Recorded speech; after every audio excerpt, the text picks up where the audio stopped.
I would say that the most important thing that you could be doing in those early days is just talking to as many people as you can and growing your network as big as you can.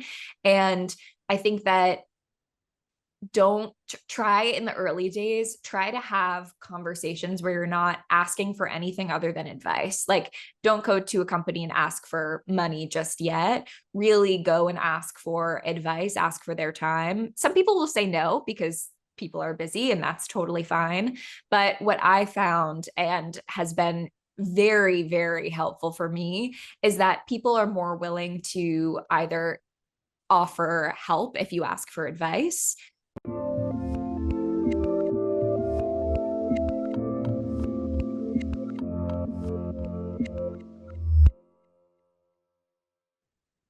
Hey everyone, this is Devin Miller here with another episode of The Inventive Journey. I'm your host, Devin Miller, the serial entrepreneur that's grown several startups into 7 and 8 figure businesses, as well as the founder and CEO of Miller IP Law, where he helps startups and small businesses with their patents and trademarks.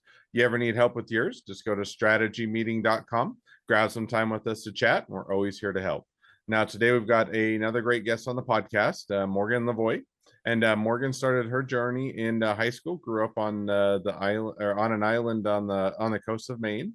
Was always a big nerd and loved research. So ended up going into studying neuroscience in college. Then got a first job offer as I think it was a monkey lab, or in a monkey lab doing studies. Wasn't for her, so thought about what she likes with science, and decided to do some tutoring during college, and moved to New York. I worked in a chocolate shop for a period of time while looking for jobs, and then worked for iHeart on some podcasts. And then the one podcast she liked was in the financial advice show. So left iHeart to start her own business doing the podcast platform for financial advice and money advice. So with that much as an introduction, welcome to the podcast, Morgan. Thank you so much. What a lovely and thorough intro. I'm so happy to be here.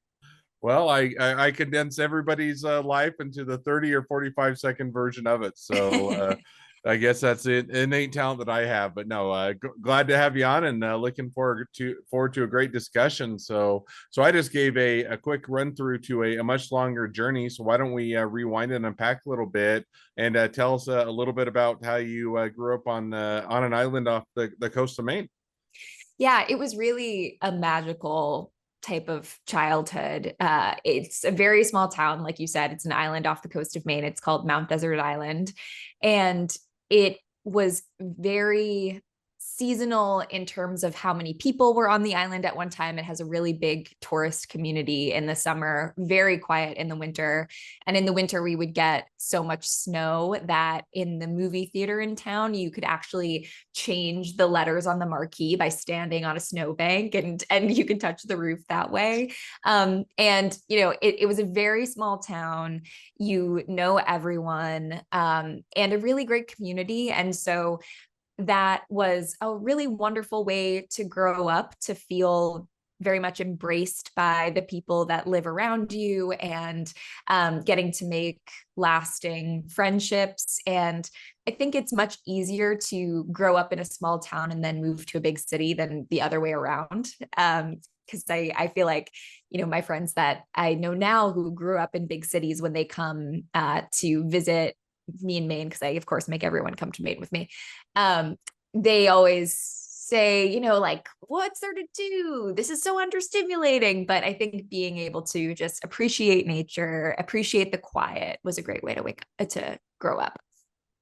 No, that's awesome. And I grew up and still live in a small town, so I'm a proponent of the small town living and lifestyle. But it is certainly a different lifestyle and way of living Mm-hmm. than if you're in a big town, and had the experience to do both. And so now you're doing grew up in the small town, and maybe, or semi in your own words, you said you were kind of more on the nerdy side, or loved research, and kind of a Yeah. legend studying neuroscience in college.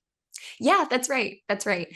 I always loved, since I was young, figuring things out. I went to a very sort of hippie middle school where pretty much every type of class was built around making observations and trying to see what you could figure out based on those. So, like, our version of a science class in middle school was we planted seeds and then just sort of made notes in our notebook as they grew. So like, what happened when the sun came out and what happened when the rain came out, instead of being really taught things explicitly, just making your own inferences and then confirming them with the teacher. And so I always loved that kind of learning, just asking lots of questions and making observations. So when I went to college, I was really excited about the neuroscience program because, what is a better mystery to try and crack than the human brain? It's so fascinating.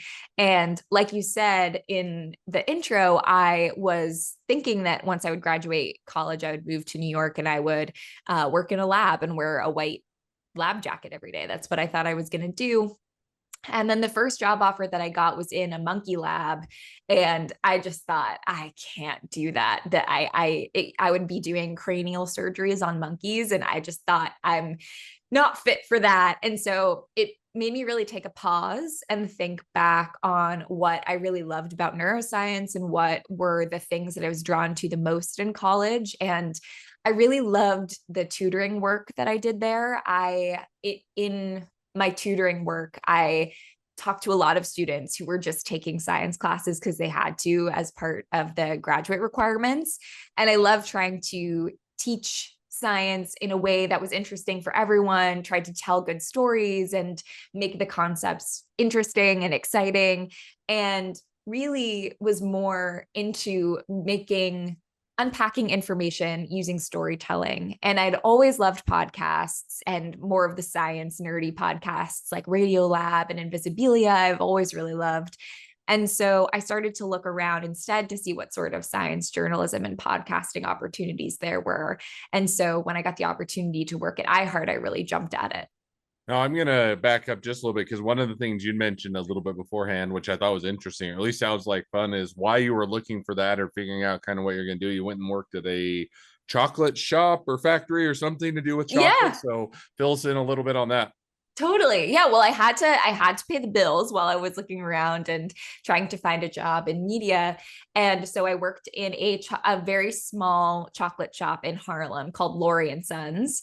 And my job, so it was a toffee based chocolate candy. So my job was to take, once the toffee was cut into little squares, I would temper the chocolate and then dip it into the chocolate. And there's science everywhere you look if you just open your eyes to it. And so I was really interested in, the temperature to temper chocolate, the temperature points need to be different for milk chocolate versus dark chocolate versus white chocolate. And so I found all of that on the molecular level really interesting. But also, it's just like, what a better day job than to be around chocolate all day. It was pretty awesome.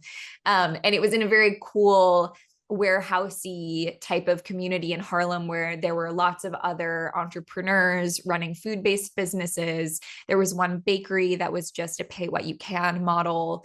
There was we shared a kitchen with a brand who made alcohol-based ice cream. And it was just a very cool entrepreneurial environment to start working in. And most of the businesses there just happened to be women run. And it was very cool to see all of these different, especially because the food business is so hard. And so thinking about the challenges that they would need to solve. And it was a really exciting, fun environment. No, that's awesome. Sounds like it'd be a fun place to work, and Yeah, definitely I would probably or become very unhealthy, but enjoy working there nonetheless. But definitely. it sounds like that was always kind of while it was fun and enjoyable, always was I'll say a stepping stone or an intermediary as you figured out what you're doing. So now, as you kind of or started into, you went and worked for iHeart, kind of got into the podcasting side of things. So now walk us through a little bit as you're going into iHeart, kind of where do things go from there? Yeah, I got the job at iHeart. I started as a temp, and which was, I think, a really great stepping stone for anyone fresh out of college who's looking to who might have a gut feeling about what they want to do, but they're not really sure. And so it's a great way to just kind of test out a corporate culture and see what you like about it. Is it a good fit for you? And if not, no sweat. It's very low pressure. You'll have a placement for maybe 6 to 8 weeks. And so I started as a temp on their live events team, actually. So my goal was to always wiggle over to the podcast department, but they didn't have anything open then. And so I started on the live events team and I worked on concert series like Jingle Ball and the iHeartRadio Music Festival.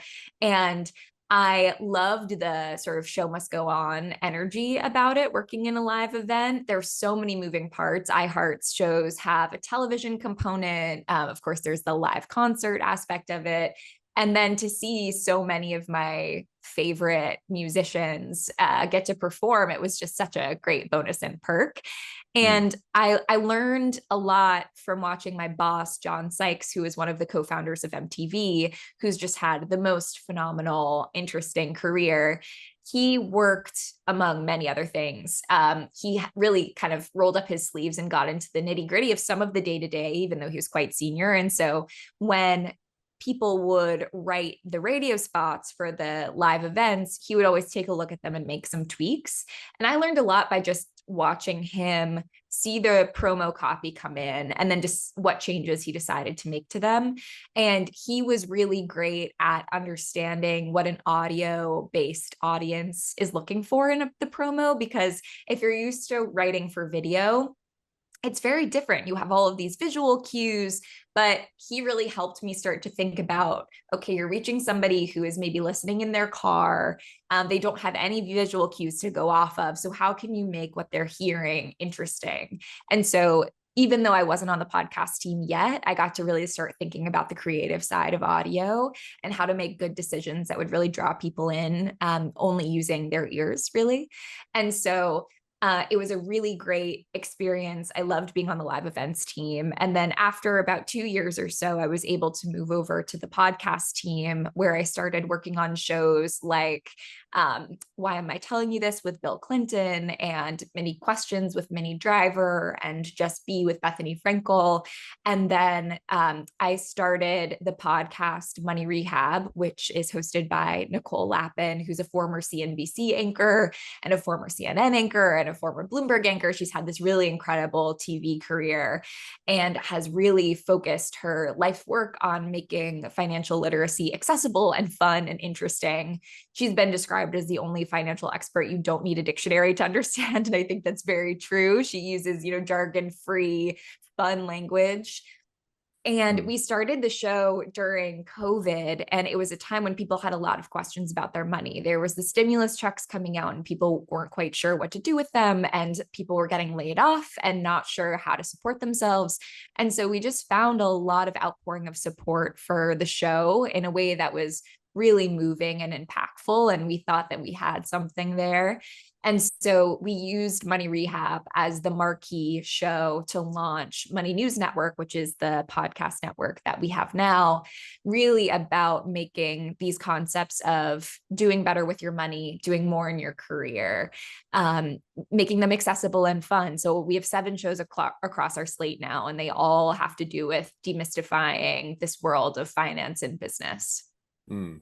So now you're doing that and you get that's awesome. You transition, get the opportunity to go down the route of, starting with live events and transitioning over to the podcast area, which is kind of was the goal. And then sounds like got to work on a lot of fun and differing podcasts.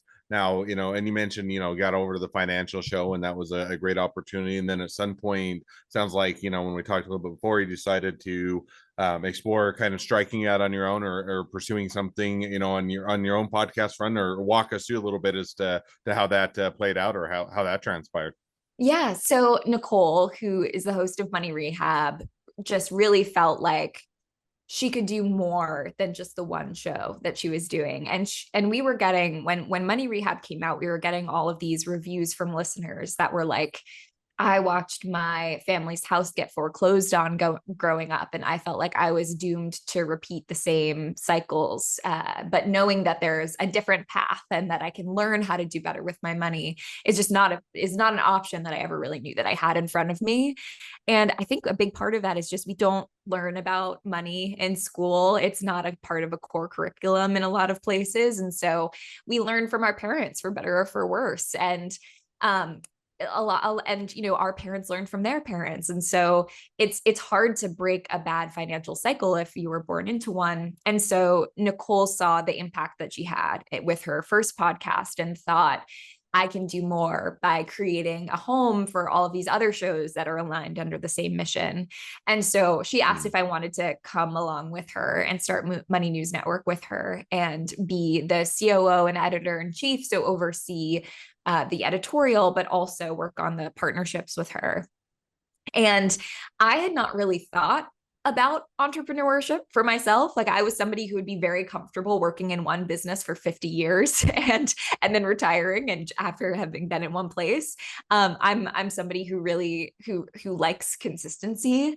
And so being an entrepreneur, as you know, is so not that. There's a lot of inconsistency, and there's a lot of change, and you need to be very adaptable. And so it was scary to make that decision. Definitely. It was not something that I had considered before I had the opportunity. And I talked to, the people in my life who I would consider to be sort of like my board of directors, the people that I go to when I'm making big life decisions, who can give me advice. And when we started MNN, I was 27. And so the advice that I kept sort of getting was, what would you regret not doing? And I really felt like the answer was going with Nicole and starting Money News Network. And it felt like a really great time to do it in my career. I had been at iHeart for 5 years. I felt like I had really learned a lot there and wanted something new. And on the iHeart side of things, I was very much in the creative and editorial, but I had never really done much on the business side. And so getting the opportunity to learn from Nicole, who is such a savvy business person, felt like a fun new challenge. And so after getting some really good advice from the people around me, I decided to do it. And it's been a really incredible experience. Like, I feel like it is the most meaningful work that I've been able to do. And I'm so glad that I took the leap.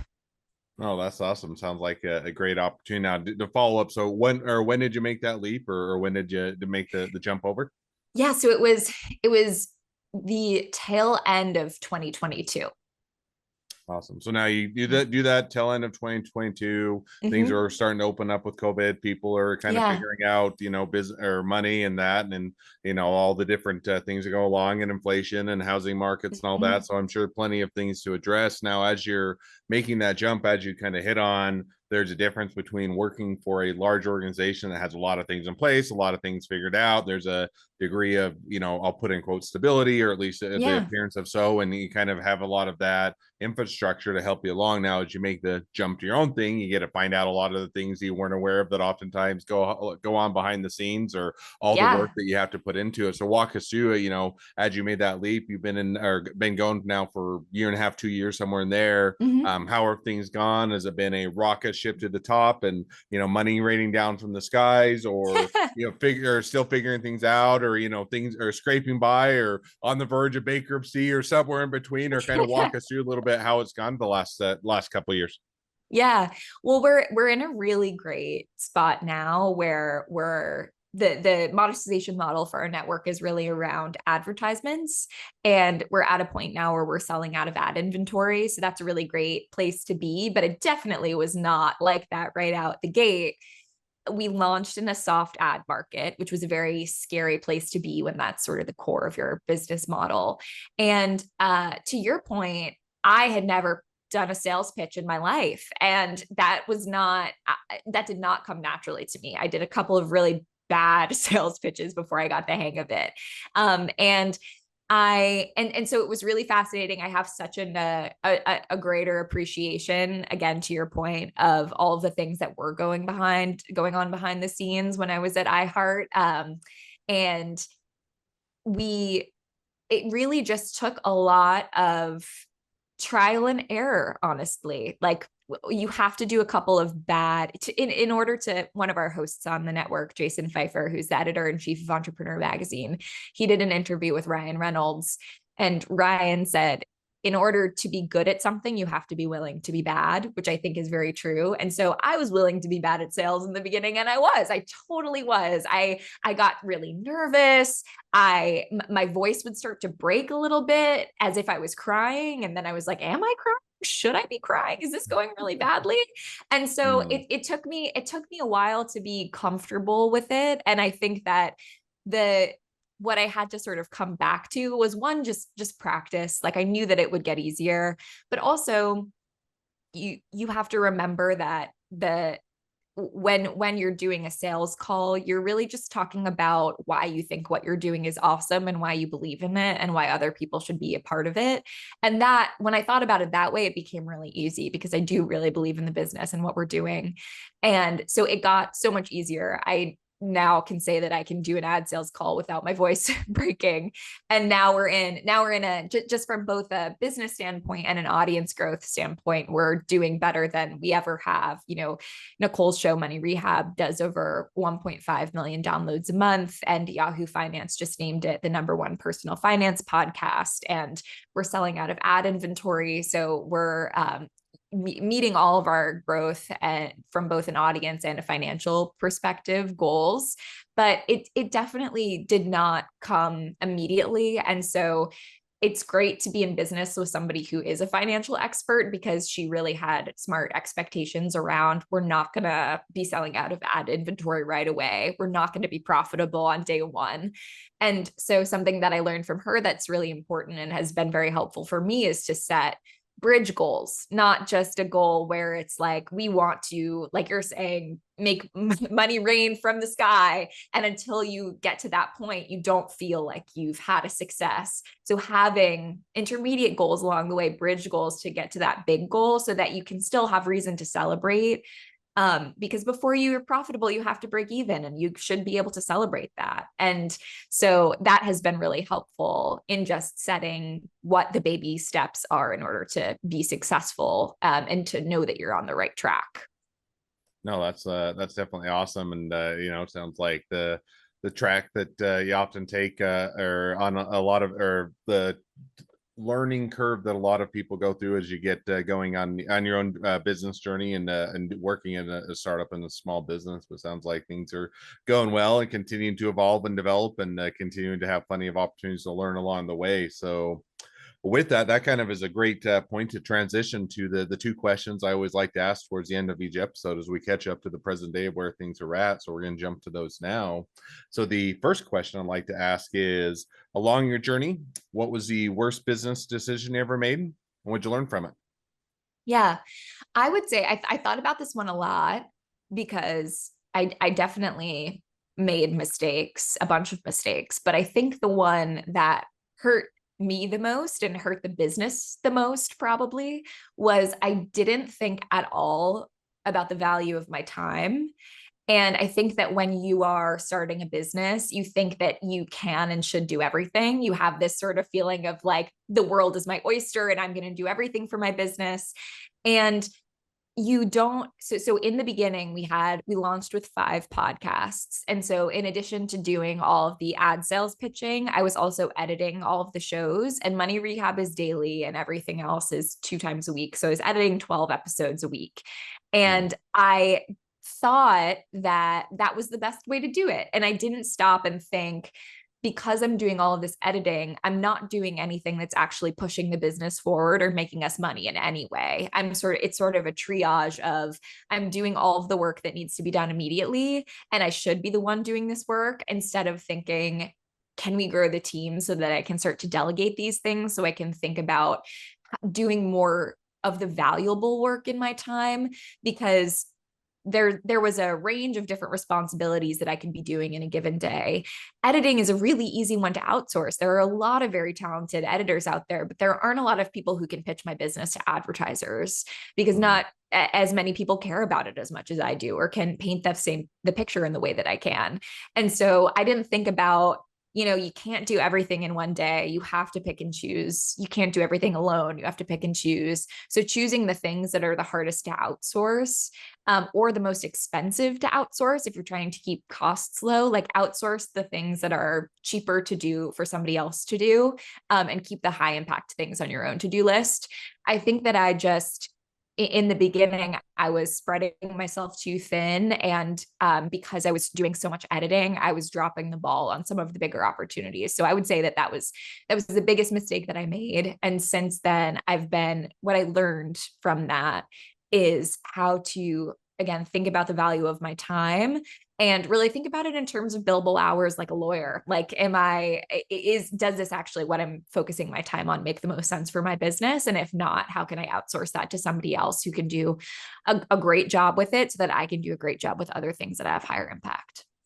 No, and I think, to build on that a little bit, my experience is oftentimes too, is you get in the trap of telling yourself, well, by the time I teach someone else how to do it and bring them up to Yes. speed and make sure they do it right, it's as much work as if I just do it myself. So I'll just do it. And yeah, someday I'll offload that. And then that someday never comes because you keep telling yourself A that hundred same thing. percent.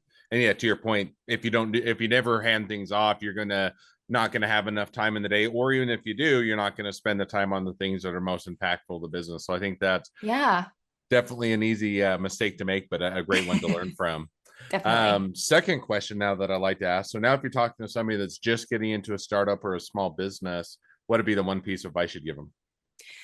I would say that the most important thing that you could be doing in those early days is just talking to as many people as you can and growing your network as big as you can.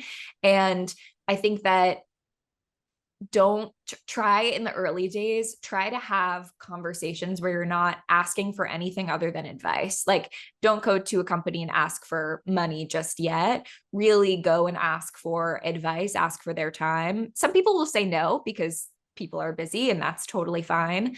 But what I found and has been very, very helpful for me is that people are more willing to either offer help if you ask for advice. And so I was able to in these conversations where I asked people for advice, people took me under their wing more and then introduced me to other people that were really helpful, or they offered to introduce me to their ad sales team. And so I think, especially if you're a young entrepreneur, if you're interviewing with someone or you're pitching to someone, they're going to, look at you not critically in a negative way, but they're going to be making an assessment on you if you are, pitching them an opportunity, asking them for money. But if you're asking them for advice or mentorship, they're not going to look at you through that same critical lens. They're going to think, how can I help you? How can I take you under their wing? And then they're a little more bought into your success.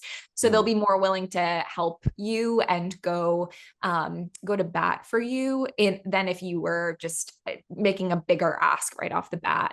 And so I would say, when you are later, if you spend all of that time investing in growing your network, whether you are pitching your business, trying to get your business acquired, or just trying to get hired for a job, what I found is that people don't want to just hire you. They want to hire everyone in your network. And so they're looking at everyone that you're connected to. And so it really will pay dividends later on if you just take the time to invest in growing your network. Like, if I spent half the amount of time in college on LinkedIn as I did on Instagram, like I would be in a much better place.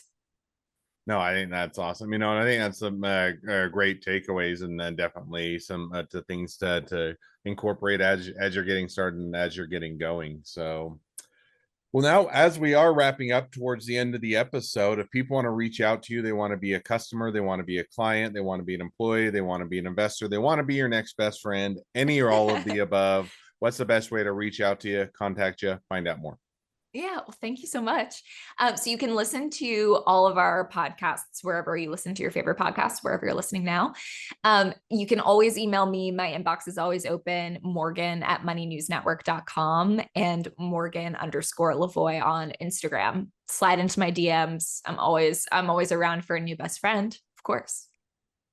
Awesome. Well, I definitely encourage people to reach out, support a great business, make a new connection. If nothing else, make a new best friend. So, with that, thank you again, Morgan, for coming on the podcast. It's been fun. It's been a pleasure. Now, for all of your listeners who are out there, if you have your own journey to share and you'd like to be a guest on the podcast or our newly launched webinar series as well, just go to inventiveunicorn.com, apply to be on the show. Couple more things as listeners, make sure to click share, subscribe, leave us a review, helps us to reach even more startups and small businesses to help them along their journey to success. And on that note, if along your journey you ever need help with patents, trademarks, or anything else with your startup or your small business, just go to strategymeeting.com, grab some time with us to chat, and we're always here to help.